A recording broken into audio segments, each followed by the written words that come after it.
Hi there, welcome to Appy Chips YouTube channel.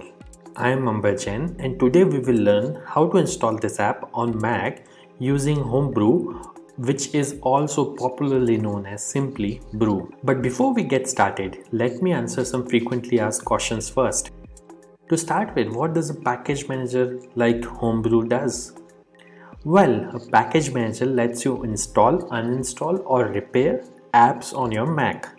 A package manager is very similar to App Store on macOS or Microsoft Store on Windows operating systems, except that a package manager uses commands that you type on Mac terminal to install or uninstall different programs. Some of the popular package managers for Mac include Homebrew, Nix, and Macports. And if you are coming from a Linux background, you will feel at home with Homebrew, especially if you have used package managers like apt, pacman, yum, etc. on Linux based operating systems. Next up, is it safe to install the Mac apps via Homebrew? Short answer, yes. In fact, Homebrew is the most popular and thus most widely used package manager on macOS. Moreover, Homebrew is a non-profit member of Software Freedom Conservancy Foundation, also known as SFC Foundation. Many other open source projects like Git, BusyBox, Samba, Wine are all part of this Software Freedom Conservancy organization. Also, you might be surprised to know that Homebrew is the most forked project on GitHub and it has the largest number of contributors on its GitHub repository. Many devs at organizations like Google, Apple, Dropbox, Stripe, etc. use Homebrew to set up different development environments on their MacBooks and iMacs. Next question. Can you use Homebrew to install programs on Apple Silicon or more popularly known as M1 MacBooks? Again, yes. Starting version 3.0 of Brew, Apple Silicon is now supported on Homebrew. In fact, Homebrew also supports programs that are at the moment only supported via Rosetta 2 on Apple Silicon. Now that I have answered your questions on safety and compatibility of Homebrew, let's get to the installation process. Before we can install anything using Brew, we need to install the package manager itself, that is Homebrew, on your Mac. So let's see now how can we install Brew on Mac. Let me open my Mac here. First, you need to press Command and space on your keyboard. This will open Spotlight Search on your Mac. And then you have to type terminal.app. You will see this terminal app. Simply double click on it to open terminal. Let me maximize this terminal window. Now we need to copy paste the command to install Homebrew from the Brew website. So open your web browser and simply go to the website brew.sh. Once you are on the website, you will see this section called Install Homebrew, which has a command that you can simply copy by clicking on this button over here. Once it is copied, you have to go back to terminal, right click, paste. Now that the command is copy paste over onto this terminal, press enter. This will start Brew installation. Now it is prompting me to enter my user's password on Mac.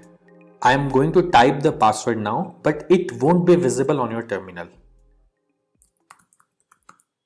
Once you have entered the password, simply press enter, and if the password is correct, the script will continue.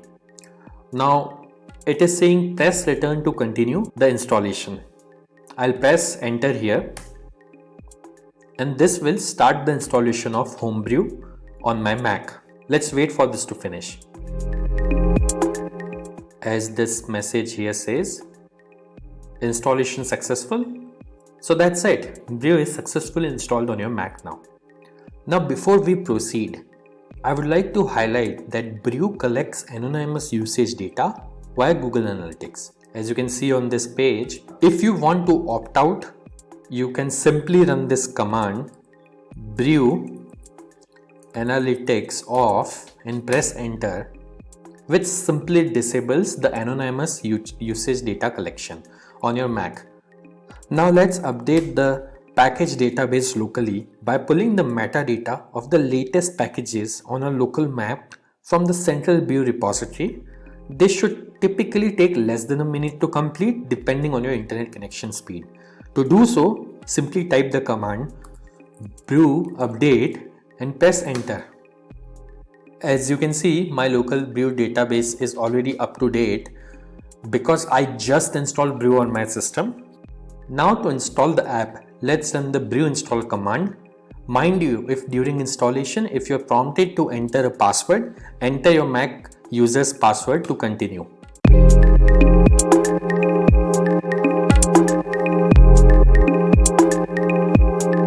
That's it. The installation was successful. If this video was useful, don't forget to hit the like button. And if you faced any problems during the installation in this video, please leave a comment below and somebody from AppyChip team will reply back to you.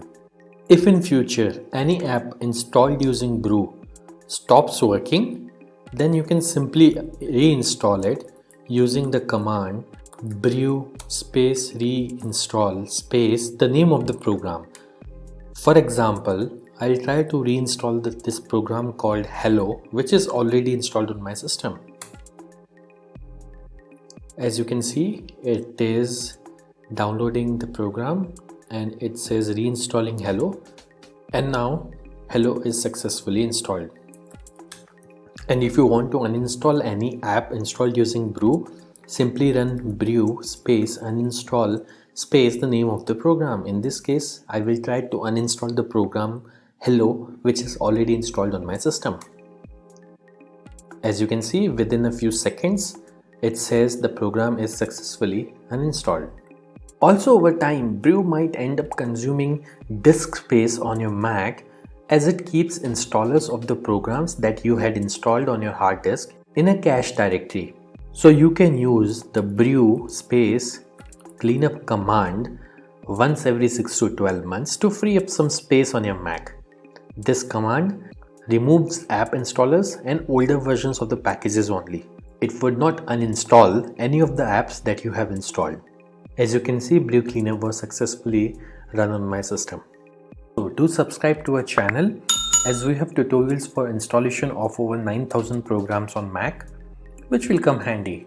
If you need to install other apps on Mac in future, chances are that we have got it covered already.